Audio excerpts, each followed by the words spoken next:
On this week's episode of A Drier Dose of Disney, Jared updates his Orlando rope drop strategies for all 4 Disney parks and 2 Universal parks.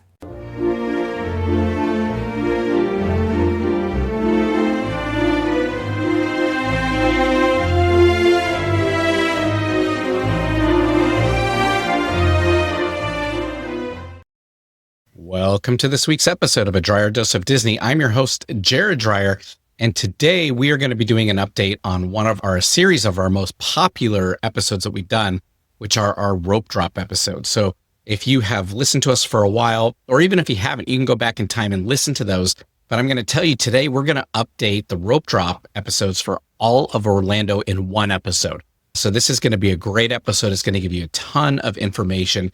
And you're definitely going to want to listen to this one if you're headed down to the Orlando theme parks. We are going to go through each and every single one of those. But before we do that, I do want to ask, wherever you're listening to us, or if you're watching us on YouTube, you can click pause and find that subscribe button. And that way you're going to get this content delivered into your inbox as we release episodes. We currently are on a series of 5 new episodes that we're doing over the next few weeks, including our update about Epic Universe and reviewing Epic Universe and all the great foods, and a rope drop strategy for Epic Universe as well. So we'll talk a little bit more about that today.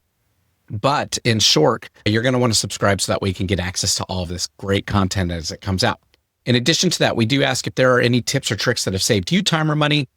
You can support the show down in the links below through Patreon. And at our top level there, we do have our biggest tip or trick for any of the Disney parks. So that is a great level to contribute at so that you can get access to that biggest tip or trick that we have ever done.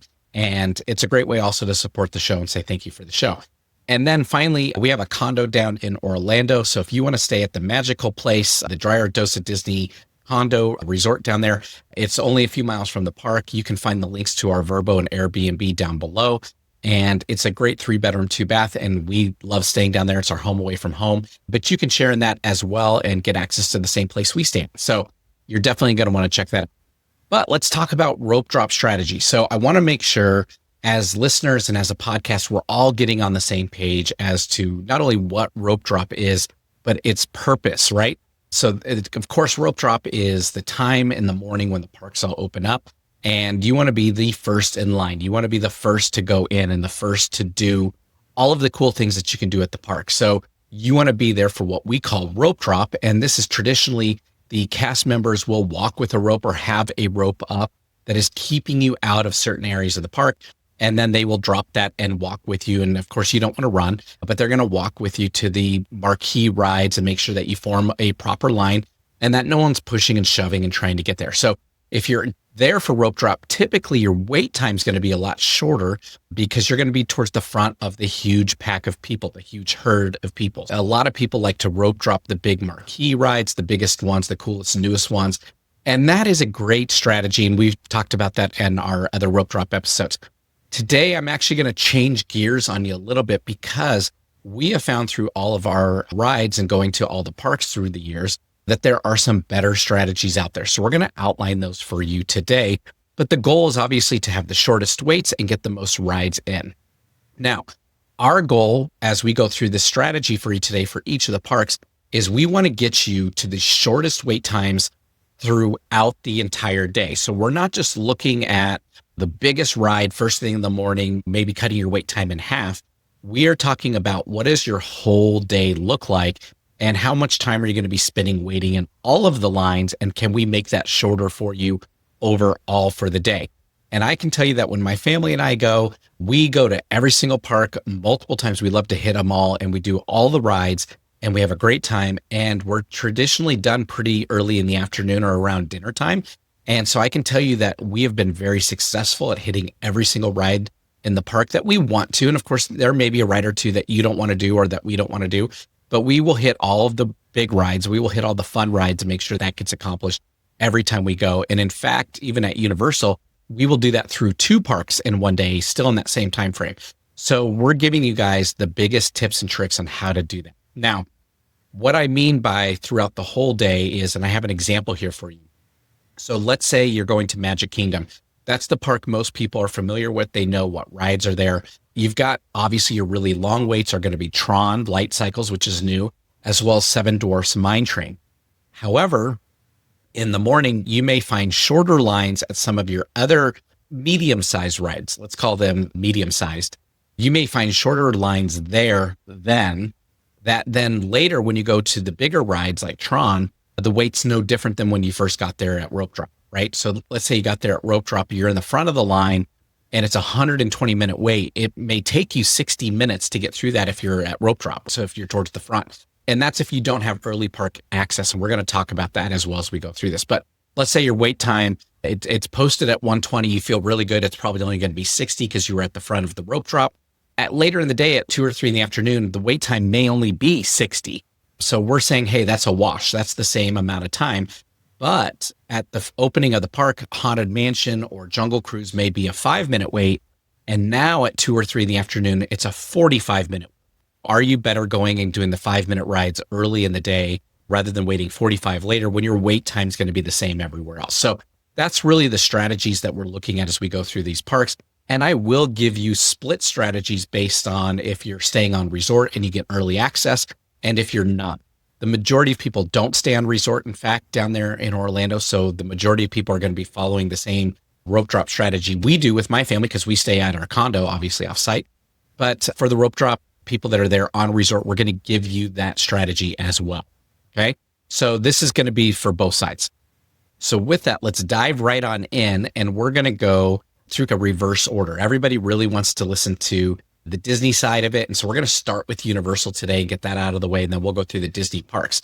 Now, I also want to throw out there to you that we do have 2 I can do this all day tips of the day for you at the end of this episode. So you're definitely going to want to listen to that and stay tuned because these are very important. These are going to help shorten your wait throughout all the parks and on every single ride that you're going to do. Let's go to Universal Studios and Islands of Adventure. And specific to Epic Universe, we're going to do an episode solely just on Epic Universe. So you're going to want to tune into that one since it's its own park and we're reviewing it for the very first time. We are only going to be covering Universal Studios and Islands of Adventure for the Universal parks on this one. But we like to do those 2 parks together. We found that we were able to accomplish both parks within one day very easily. And so our rope drop strategy is if you are on site, so if you do get early park admittance, you want to be there at least 30 minutes early prior to rope drop, meaning if your rope drop time is 8 or 8:30 in the morning, you want to be there at 7:30 to 8. You want to be there at least 30 minutes early so you can get through security. They sometimes let you in through the turnstiles, and that way you can get to the place where they're going to let you through. We recommend, highly recommend, if you are on site, you want to hit Islands of Adventure first. Of course, that's the only park that allows the early entry. Universal Studios does not. And you're going to head straight for Hagrid's motorbike. This is in the Harry Potter world, and it is one of the longest lines you're going to see all day. But if you have early access, you're not going to have many people in that line. So you're going to want to go to Hagrid's, hit that first thing in the morning. And then as soon as you come off of Hagrid's, which shouldn't take you too long, maybe 15 to 20 minutes, you are still ahead of the traditional rope drop for the standard guests. So then we're going to tell you immediately following that, you're going to want to go over to the Velocicoaster, which isn't too far away, and knock that one out because that one's also going to be a longer wait time as compared to your other rides. From there, once you've done those 2, then I tell you, you can make your way through the rest of Islands of Adventure at your leisure. You can hit any rides that you want to. We do encourage you to use single rider at that park. That's a great park to do it at. But once you're done with Islands of Adventure, you can make your way over to Universal Studios and then start doing that as well. Or you can take the Hogwarts Express to get over there and do Universal. Now, for those of you that are not on resort, which this is my group, what we recommend is when you get there, again, you're going to want to get there at least 30 minutes before the rope drop time so you can get through security. And I can tell you 9 times out of 10, they're going to let you in through the turnstiles before that time. So you're going to be able to get in and start making your way through the park. But what we do is we go to the Universal Studios side and we start on the Minions ride. So the Minions Mayhem ride, that one's going to be the absolute longest wait time in that park. In fact, we've ridden it enough. That's one that we typically skip, but we will go do the new Minions Blasters game and the Villain Con and do that. That's a lot of fun. And then we will go to the Mummy and we will work our way clockwise through the park, starting at Minions, going to the Mummy, and then around to the Harry Potter ride, and then back over to E.T. and hitting all those. And then once we're done, we will walk over to Islands of Adventure because it's much quicker than waiting for the train. And then we obviously try to do whatever rides over at Islands of Adventure that we can, utilizing single rider whenever it's available. So those are our rope drop strategies based on early entry or standard entry at Universal Studios. Let's go to Disney now. We're going to work in reverse order just to keep you guys on the hook. And in reverse order, we're going to start with Animal Kingdom. Now, this rope drop strategy has not changed. This is the same strategy we gave you on the original episode, and I really want to highly encourage you to follow it. This is by far one of the most important rope drop parks, meaning if you follow the crowd and you go to Flight of Passage at Pandora, which is the best ride in that park, and we love it, hands down, it's the best ride, you are going to get stuck in what we like to call the mob, the crowd, as it moves through the park, meaning that you're going to have maybe a 45-minute to an hour-long wait for Flight of Passage. But when you come off, you're coming off with everyone else who's been waiting in line, and now you're moving in this massive group throughout the park. Your goal at Animal Kingdom is to get ahead of them. Here's the split strategy. So if you are early entry, if you have the resort, your resort guest, you're on site and you can get into early entry, again, you're going to want to get there 30 minutes early. Then it is okay to go do Flight of Passage first thing right out of the gates, beat everyone on there. It's a long load and unload ride, so it's going to probably take you at least 20 minutes, if not more, and you're going to use up the majority of that 30 minutes. From there, we're going to tell you immediately leave the area unless Navi River Journey's less than 10 minutes and you can get on real quick. And we're going to tell you then to go to the safari out in Africa. And the reason is the safari first thing in the morning is one of the best rides because the animals are up and active because they want to be fed. And it's cool during the morning, so they like to be out and about, so you're going to see great animals. But as the day goes on, this ride becomes the longest wait time in the park and easily can get up to 2 hours in length, and the queue is outdoors. So you're going to be baking in the sun. Now, for those of you that are off resort, our rope drop strategy is you go straight to the safari in the morning. Usually the first 30 minutes of the day, the safari line is less than 20 minutes. It's usually about 10 to 15. And about 30 minutes after park opening, that goes up to about 45 minutes to an hour very quickly, and it will stay there, if not higher, the rest of the day. So you want to get that done first thing in the morning. Again, you're going to see great animals. You're going to see them getting fed and being active, and it's a great way to start your day. But then when you come off the ride, again, you're going to work clockwise through the park. You can go over to either the Cali River Rapids, or you can go over to Expedition Everest and ride that roller coaster. And you're going to stay ahead of that mob that I was talking about, who are all over in the Pandora Flight of Passage area.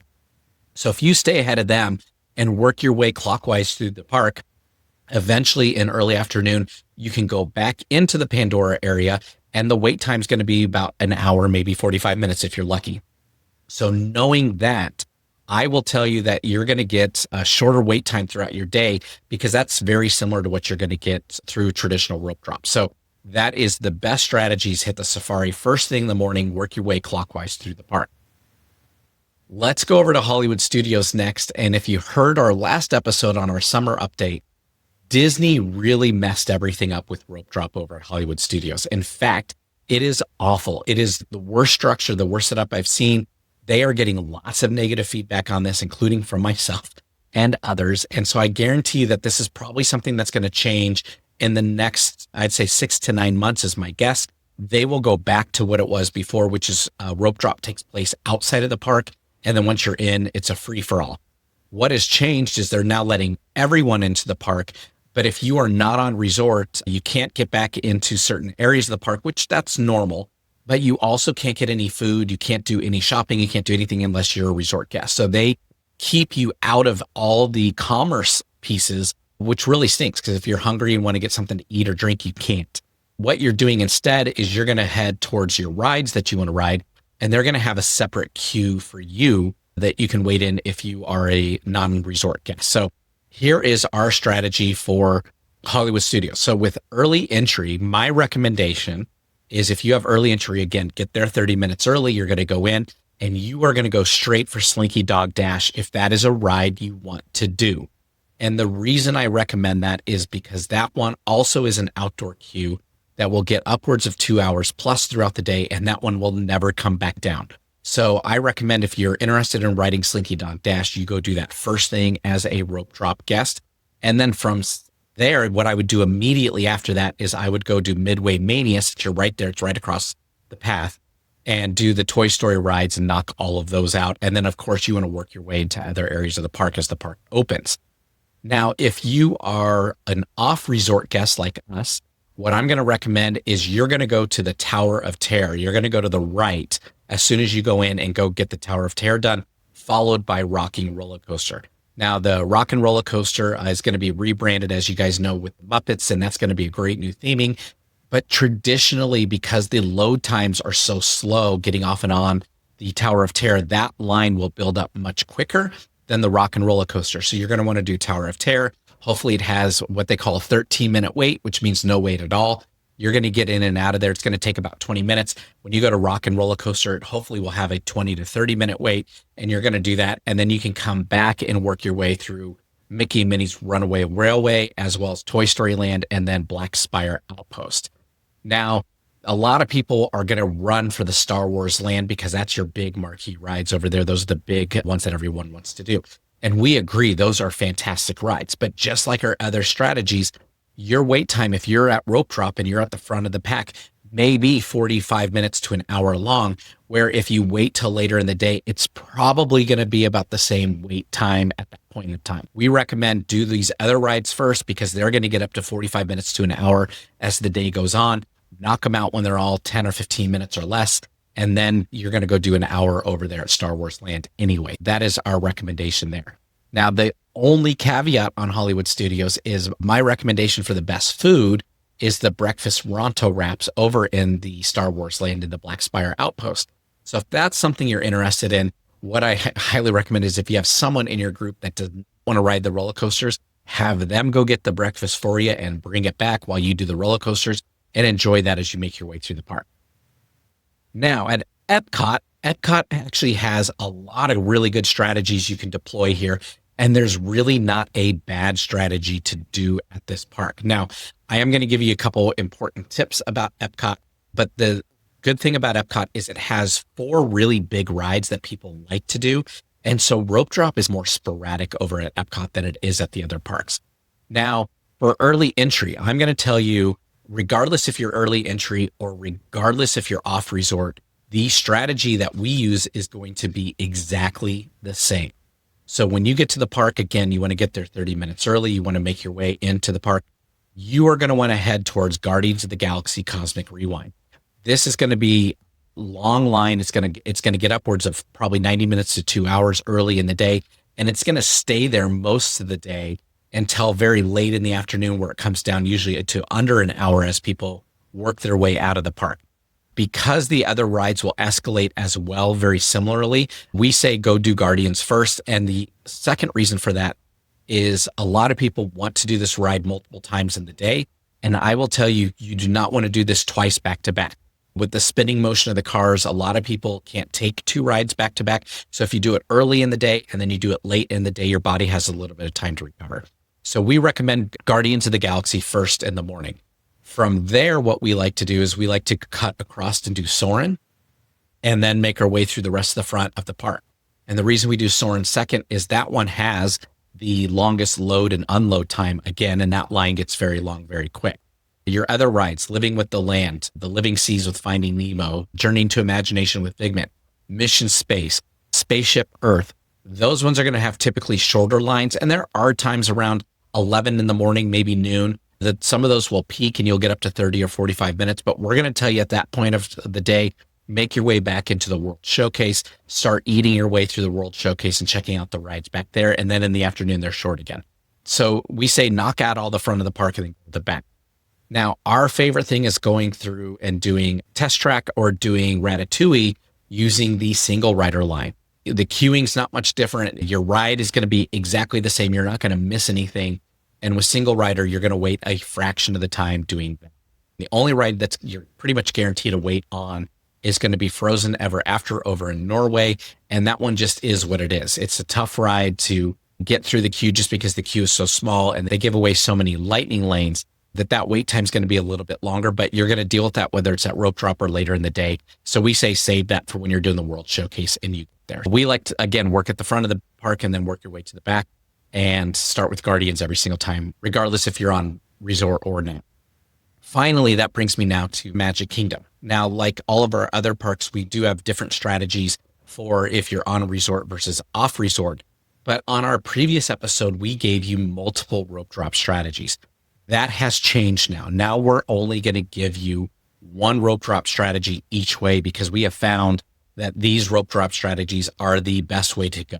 Okay. So if you're going to get there for early park entry, again, you want to get there even more than 30 minutes early because you're going to have to go through the ticket transportation center and take the monorail or the boats over to Magic Kingdom. And that's going to take a little bit longer to get through security and the turnstiles.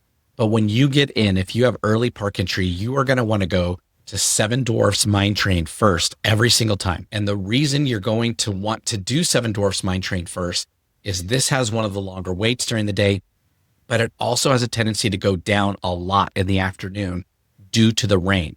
Being an outdoor roller coaster, if the rain comes in, they do shut this ride down and you may miss it with the Orlando rain in the afternoon. So we recommend doing that one first thing in the morning. When you come off, if you're able to do it quickly, then we would recommend going to Peter Pan and working your way through the rest of Fantasyland and getting that land done and getting out of there and then going to any ride of your choice after that, just to knock out that side of the park because that gets very crowded and busy as the day goes on. Now, for non-resort guests such as myself, our strategy is completely different. And what I'm going to tell you is you're going to want to go over towards Adventure and Frontierland first in the morning. And I'm going to tell you, you want to do one of two things. And it's depending on whether or not you want to ride Tiana's. If you want to ride Tiana's, which is the reimagined Splash Mountain, so you could get wet, I recommend doing that first thing in the morning because it has been opened for the early morning guests. Meaning that if you go to rope drop at the normal opening time, no one's there yet. So you could potentially walk straight onto this ride. So we would recommend doing that first thing in the morning if it is open and if you definitely want to ride that ride. Now, if you don't want to get wet and you want to skip it, then I'm going to tell you to go to the Jungle Cruise. And from there, you're going to work through Jungle Cruise, Pirates of the Caribbean, and Haunted Mansion.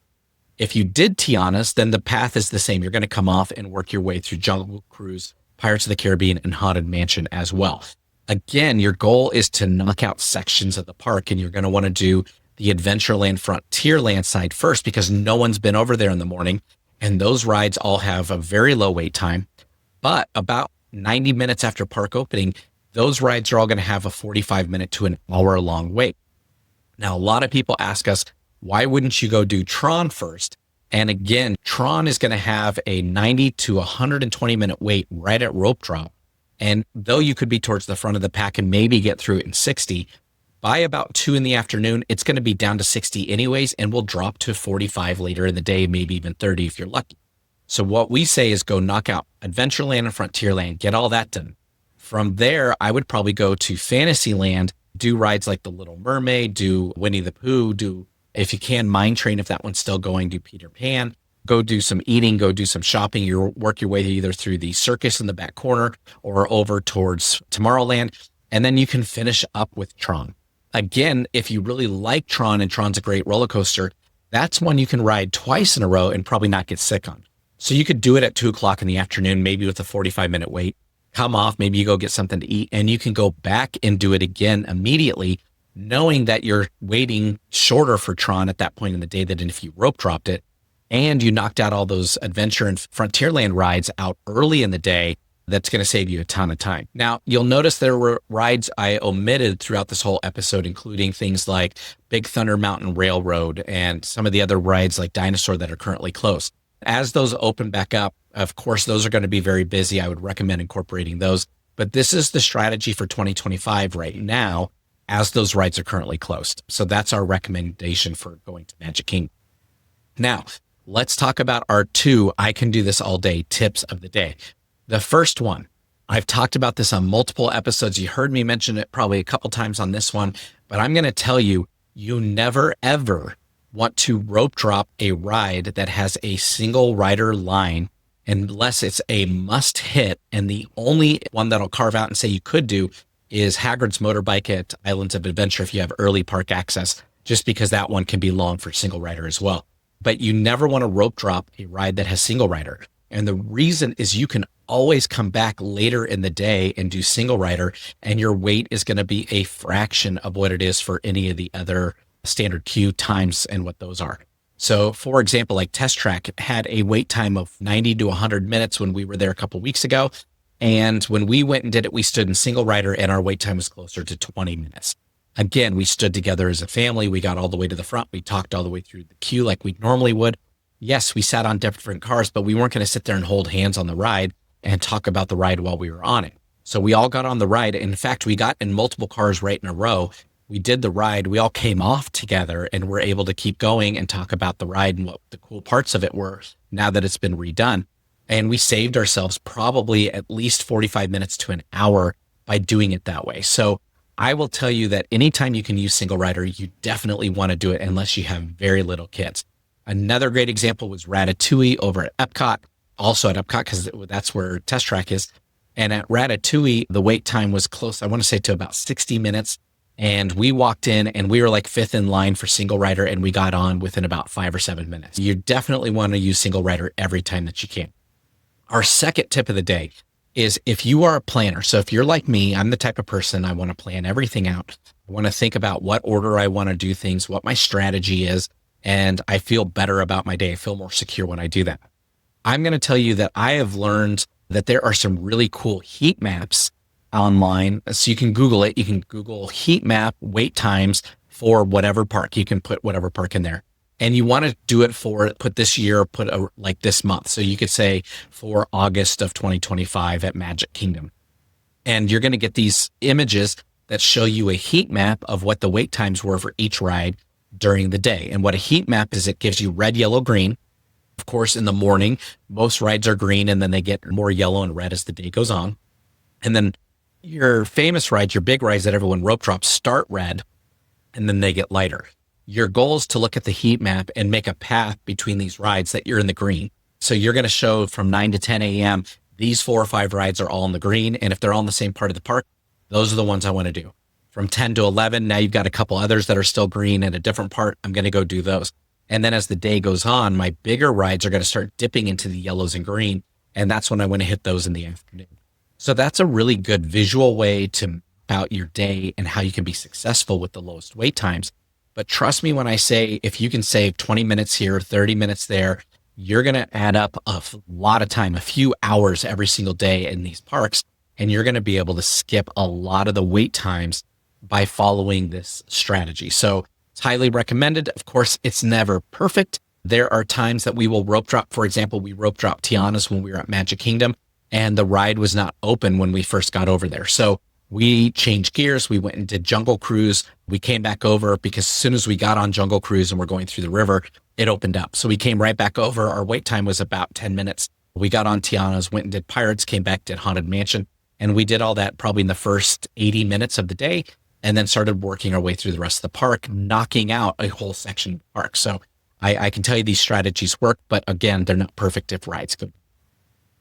Coming up, we're going to be doing episodes again on Epic Universe, our review there, our rope drop strategy for Epic Universe. We're going to give you some tips and tricks on Millennium Falcon Smuggler's Run. And then I'm going to do an episode on the best days to visit each of the parks. So that's going to be coming your way as well. So again, you're going to want to definitely subscribe. And we look forward to talking to you at that point in time. So we wish you a magical week as you're planning your next vacation, and we'll talk to you guys next week. Bye-bye.